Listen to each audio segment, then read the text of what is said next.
Hello students, आज हम देखेंगे कि एक एटम को सिंबॉलिकली किस तरह से रिप्रेजेंट किया जाता है। एक एटम कंपोज्ड होता है तीन सब एटॉमिक पार्टिकल से। ठीक है, तीन सब एटॉमिक पार्टिकल से मिलकर एक एटम बना होता है। वो सब एटॉमिक पार्टिकल्स हैं protons, electrons and neutrons. Protons positively charge particles होते हैं, इलेक्ट्रॉन्स नेगेटिवली चार्ज पार्टिकल्स होते हैं, और जो न्यूट्रॉन्स होते हैं दे आर न्यूट्रल, मतलब उनका चार्ज ज़ीरो होता है, उन पर कोई भी चार्ज नहीं होता। और इन्हें डिनोट करते हैं, प्रोटॉन्स को डिनोट करते हैं सिंबल पी से, इलेक्ट्रॉन्स को डिनोट करते हैं ई नेगेटिव से, एंड न्यूट्रॉन्स के लिए हम यूज़ करेंगे कैपिटल एन। पहले आप ये चीज़ देख लीजिए कि एक एटम में जो इसका सेंटर कोर होता है दैट इज न्यूक्लियस। ठीक है, और न्यूक्लियस में होते हैं प्रोटॉन्स एंड न्यूट्रॉन्स, एंड जो इलेक्ट्रॉन्स होते हैं वो उसके चारों तरफ एक इलेक्ट्रॉन क्लाउड बनाएंगे, रिवॉल्व करेंगे ऑर्बिटल्स में, या बोल सकते हो इलेक्ट्रॉन क्लाउड इसके बाहर होता है। ओके, तो यही पॉइंट्स यहाँ पर रिटर्न है। In an atom nucleus is the centre of atom, वही मैंने बताया, and nucleus contains neutrons and protons. अब देखो, न्यूट्रॉन का चार्ज है ज़ीरो। न्यूट्रॉन क्या होते हैं? न्यूट्रल होते हैं, उनके पास कोई चार्ज नहीं है। एंड प्रोटॉन्स का चार्ज होता है पॉजिटिव। तो इस वजह से जो न्यूक्लियस होता है दैट इज पॉजिटिवली चार्ज्ड, क्योंकि यहाँ पर पूरा इसका चार्ज किसका है? प्रोटॉन्स का ही चार्ज है। So this is positively charge. उसी वजह से वो क्या करता है? इलेक्ट्रॉन को अपनी तरफ अट्रैक्टेड रखता है। और electrons revolve around the nucleus. तो ये कुछ पॉइंट्स थे जो आगे हमें यूज हो गए। अब देखते हैं कि एटम को सिंबॉलिकली किस तरह से रिप्रेजेंट किया जाता है। इसे आप रिप्रेजेंट करते हैं एक्स से, और इसके सबस्क्रिप्ट में लिखा होता है जेड, एंड सुपरस्क्रिप्ट में हम लिखते हैं A, where Z stands for atomic number और ए होता है मास नंबर।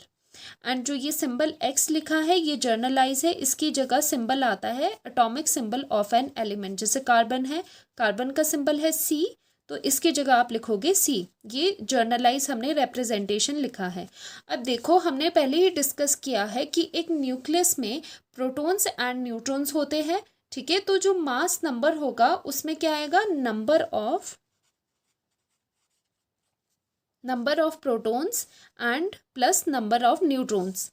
एंड जो Z होता है that is atomic number.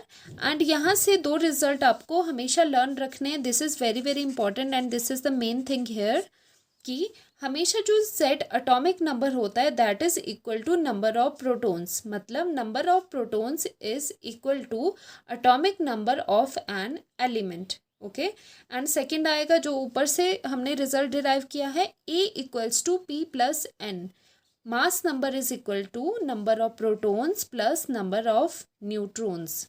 This is always true. अब नेक्स्ट आप कुछ यहाँ पे पॉइंट्स देखेंगे, वही जो मैंने डिस्कस करे हैं। Atomic number Z equals to number of protons, मतलब Z equals to P, and atomic number identifies the element, कि एटॉमिक नंबर जो Z होता है that is an identity of the element. Because जैसे आप देखोगे कि कार्बन का एटॉमिक नंबर होता है Z इक्वल्स टू 6, तो कभी भी Z इक्वल्स टू 6 आप लिखते हैं तो आपके दिमाग में एकदम से क्या आता है? कार्बन, बिकॉज उसका एटॉमिक नंबर 6 है। सो एटॉमिक नंबर किसी भी एलिमेंट की आइडेंटिटी रहती है। And next is mass of an atom is defined by mass of protons and neutrons.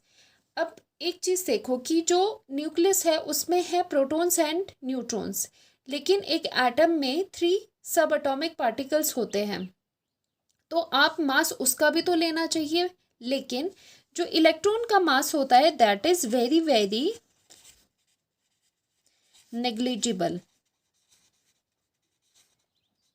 That is very very negligible. इसीलिए जो एटम का पूरा मास होता है that comprises of only mass of protons and neutrons. कुछ एक होगा लेकिन वो बहुत ही कैलकुलेशन में बहुत ही कम होता है, इसीलिए हम उसको अवॉइड ही करते हैं, कंसिडर्ड एज नेग्लिजिबल।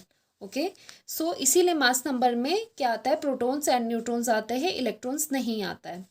किसी न्यूट्रल एटम के लिए क्या होता है? फॉर ए न्यूट्रल एटम मतलब उसकी नेचुरल स्टेट में, क्योंकि जो एटम होता है वो पहले चार्ज नहीं होता है, वो क्या होता है पहले न्यूट्रल होता है। तो उसमें क्या होता है, number of protons equals to number of electrons होते हैं, that is P equals to E negative. This is only true for a neutral atom. अब इसके बेस पे हम कुछ एग्जाम्पल देख लेते हैं।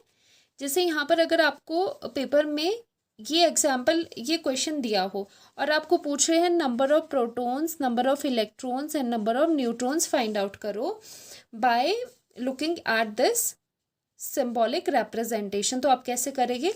सबसे पहले इसको आपको कंपेयर करना है जनरल एक्सप्रेशन से। जनरल एक्सप्रेशन क्या होता है, एक्स, यहाँ पर जेड लिखा था सबस्क्रिप्ट में, सुपरस्क्रिप्ट में ए। तो आप कंपेयर करोगे, बाय कंपेयरिंग दीज टू आपको क्या पता लगा, z इक्वल्स टू कितना बना, z इक्वल्स टू 2 आया, एंड a कितना हुआ, a इक्वल्स टू 4 आया। तो z atomic number equals to number of protons होता है, तो z इक्वल्स टू यहाँ पर p हो गया, दैट मीन्स प्रोटॉन्स आ गया आपके 2। a इक्वल्स टू 4 होता है, ऑल्सो हमें पता है a इक्वल्स टू क्या होता है, p number of protons plus number of neutrons. So क्या आएगा, 4 इक्वल्स टू, प्रोटॉन्स 2 थे, 2 प्लस n, n मतलब न्यूट्रॉन्स।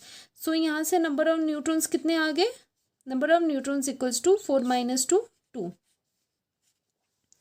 अब since this is a neutral atom, this is a neutral atom, क्यों, क्योंकि इसके ऊपर यहाँ पर कोई भी चार्ज नहीं है।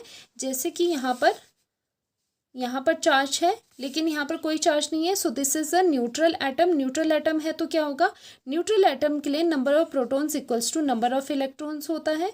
सो नंबर ऑफ इलेक्ट्रॉन्स भी कितने हो गए, यहाँ पर 2 हो गए। तो ये आपका आंसर हो गया, number of protons, electrons and neutrons. अब वैसे ही सिमिलरली दूसरा एग्जाम्पल यहाँ पर करेंगे, इसको भी कंपेयर करना है जनरल रिप्रेजेंटेशन से आपको। तो यहाँ पर आ जाएगा z equals to 6 and a equals to 12. So z equals to p, z equals to p and z equals to 6. तो p equals to 6 and a equals to number of protons plus number of neutrons. So a becomes, a आ जाएगा 12 and protons आ जाएगी 6 plus neutrons. So number of neutrons कितने बन गए, 6। ठीक है, again this is a neutral atom. तो आप क्या करोगे, इसमें number of electrons equals to number of protons, because this is a neutral atom.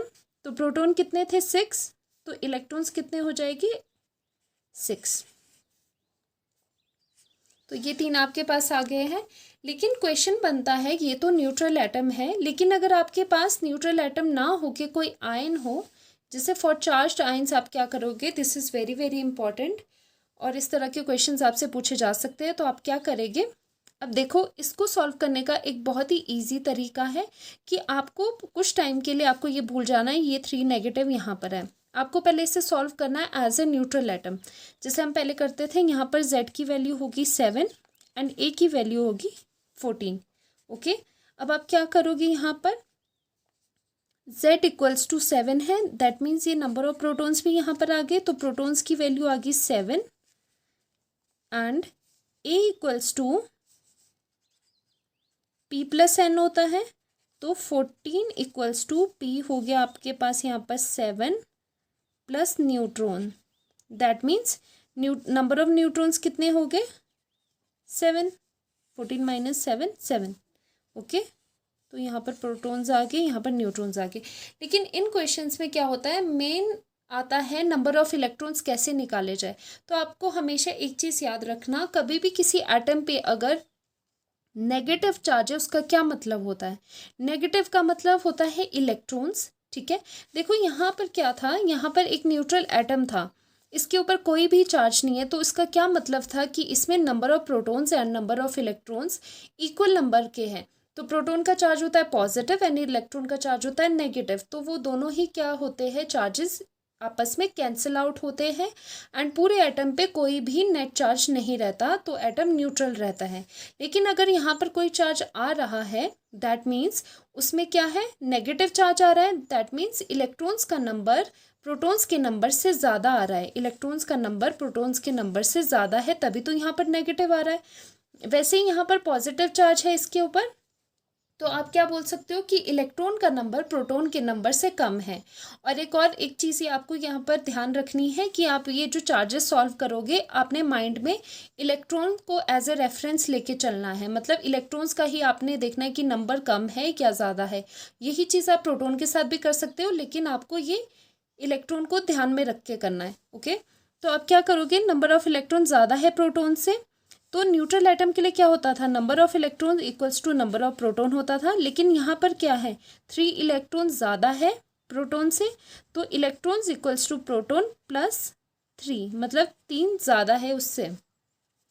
तो इलेक्ट्रॉन्स कितने हो गए, प्रोटॉन्स थे आपके पास 7, 7 plus 3, number of electrons comes out to be 10। वैसे ही यहाँ पर कैसे करोगे आप, ये Z हो गया तो P भी यही हो गया, तो A P प्लस N होता है, तो यहाँ पर आ जाएगा 24 इक्वल्स टू 12 प्लस न्यूट्रॉन। तो न्यूट्रॉन की वैल्यू तो इजीली आ जाती है 12।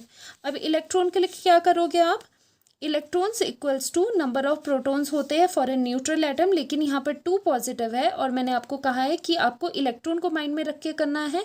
तो इलेक्ट्रॉन्स कितने कम हैं, 2 पॉजिटिव आ रहे हैं, मतलब 2 इलेक्ट्रॉन कम है, प्रोटॉन से 2 इलेक्ट्रॉन कम है, तो इलेक्ट्रॉन्स इक्वल्स टू प्रोटॉन, और प्रोटॉन से -2 आप करोगे क्योंकि इलेक्ट्रॉन्स प्रोटॉन से 2 कम है। ओके, तो इलेक्ट्रॉन्स कितने हो जाएंगे, प्रोटॉन्स थे आपके पास यहाँ पर 12, 12 माइनस 2, तो इलेक्ट्रॉन्स के नंबर हो जाएंगे 10। इस तरह से आप इन क्वेश्चंस को सॉल्व कर सकते हो। एंड अगर आपको ये वीडियो हेल्पफुल लगी हो then do like and subscribe. Thank you so much.